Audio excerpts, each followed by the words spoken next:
Assalamualaikum warahmatullahi wabarakatuh. Welcome back to my channel. Jumpa lagi dengan saya di channel Ripial Pablo Channel. Terima kasih buat kalian yang sudah klik video ini. Semoga kalian semua selalu diberi kesehatan dimanapun kalian berada. Amin ya robbal alamin. Jangan lupa beri dukungan juga untuk channel ini supaya channel ini semakin berkembang dengan cara like, comment, share, and subscribe. Dan aktifkan juga lonceng notifikasinya agar kamu tidak ketinggalan video terbaru saya. Let's go. Oke, seperti biasa guys, kali ini kita motoran bareng ya bersama kawan-kawan. Sambil kita bahas-bahas ya, sambil biasa nggak bosan-bosannya untuk sharing bagi motovlog pemula. Oke, jadi untuk motovlog yang masih pemula, yang baru awal-awal, yang baru pertama kali bikin video vlog, kita sharing-sharing di sini ya. Saya akan sedikit mengasih informasi ya, berbagi informasi untuk motovlog pemula yang masih bingung ya, yang kebingungan untuk mencari judul atau ide konten buat motovlog pemula. Jadi di sini inisiatif saya ya, menurut pendapat saya, buat yang masih bingung mencari judul konten buat motovlog, khususnya motovlog pemula ya yang baru belajar, karena saya juga sama masih belajar. Jadi ada 7 ide konten motovlog pemula. Nah itu kita bahas apa saja yang tadi saya sebutkan untuk 7 ide konten. Nah salah satunya bisa juga kita membahas vlog random, terus membahas motor, memberi informasi jalur di jalanan, edukasi, membahas tentang durasi video vlog, berikutnya tip bicara supaya lancar saat ngevlog. Nah jadi untuk ide konten yang saya sebutkan barusan ya, yang 7 ide konten itu kita coba pilih salah satu judul, contohnya vlog random. Kalau vlog random ya bebas gitu, kita mau membahas apa saja bebas. Bagaimana suasana di jalanan, bagaimana jalur di jalanan, kita bahas gitu kalau vlog random. Nah terus untuk membahas motor, kita berbagi informasi juga, sharing lah gitu. Jadi apa saja sih keunggulan motor yang kita tunggangi dan apa saja perubahannya untuk modifikasi gitu. Jadi bebas lah gitu. Jadi setelah kita nemu judul, setelah kita nemu judul konten ya, nah lalu kita bahas gitu. Jadi intinya dari motovlog ini, selain dari merekam kegiatan berkendara ya motoran, kita juga mengasih informasi kepada orang lain, khususnya kepada penonton sama subscriber kita gitu. Nah terus kita istilahnya memberi informasi jalur di jalanan.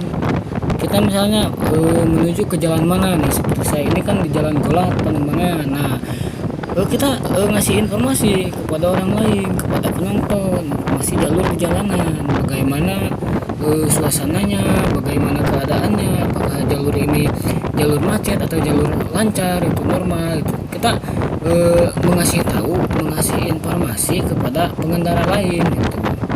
Jadi orang yang nggak tahu itu ketika melihat video kita, melihat konten kita jadi tahu gitu kan. Jadi kita harus sebisa mungkin lah mengasih informasi, soalnya yang saya tahu ya, kita ngevlog ini sebenarnya bukan sekedar hobi. Jadi sambil mengasih informasi kepada orang lain gitu kan, berbagi informasi lah tepatnya gitu. Nah terus misalnya kita konten edukasi nih, konten edukasi misalnya di jalan ada ibu-ibu misalnya, contoh ya, ada ibu-ibu sen kiri belok kanan. Nah ini perlu kita ingetin gitu, ibu bla bla bla bla gitu misalnya kan ya. Jadi kita harus ngasih informasi, terus kita juga gak boleh arogan, gak boleh mentang-mentang kita pasang kamera kita wah merasa jagoan di jalan. Nggak boleh. Kita harus bisa saling menghargai sesama pengendara yang lain itu, pengguna jalanan yang lain gitu kan. Nah terus untuk durasi video motovlog ya, untuk durasi video ya, video vlog itu bagi motovlog pemula ya sebenarnya emang berbeda-beda juga ya. Setiap motovlog pemula, setiap orang pasti berbeda juga. Nah ini kalau menurut saya, ini menurut saya pribadi ya, jadi kalau untuk durasi video kita bebas. Kalau untuk durasi mau berapa lama, berapa menit, mau berapa jam gitu, nggak menjadi patokan. Nah untuk durasi kalau saya pribadi paling singkat itu 5 menit. Kalau paling lama paling 13 menit, 10 menit itu sudah cukup lah kalau untuk durasi gitu.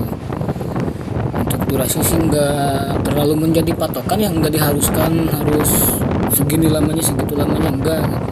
Itu mah bebas ya. Jadi seperti itu ya untuk pembahasan. Dan untuk bagaimana caranya, tips supaya kita lancar saat berbicara gitu, saat kita dalam berkendara gitu, supaya gacor lah intinya ya, nggak kaku, nggak malu-malu gitu kan. Jadi ada sih tipsnya ya, tapi ini menurut pendapat saya. Jadi kita coba jangan dulu pasang kamera, kita motoran aja, cuman kita sambil bercerita di jalanan tanpa kita merekam gitu. Nah latihan kan dari sana. Ketika sudah dirasa lancar, sudah dirasa percaya diri gitu, nah dari situ kita langsung aktifkan gitu si kamera itu, langsung pasang kamera gitu kan. Jadi biasanya kan kalau orang kalau ngevlog ya, kalau kamera terpasang pasti agak kaku gitu kan, mau bicara juga.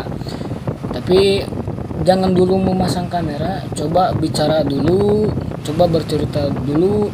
Nah serasa dirasa sudah lancar, baru kita memasang kamera gitu. Jadi enggak, setidaknya enggak terlalu kaku lah gitu ya. Jadi seperti itu sih untuk sekedar tip aja ya, sekedar ya kita sharing gitu ya, intinya sharing.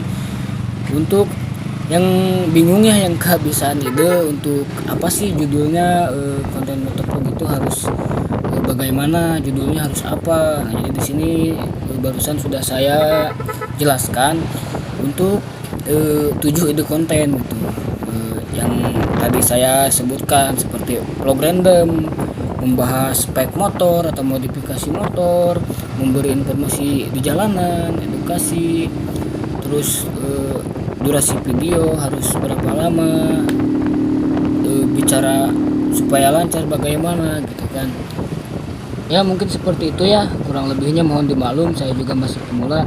Jangan lupa like, comment, share, and subscribe. Wassalamualaikum warahmatullahi wabarakatuh.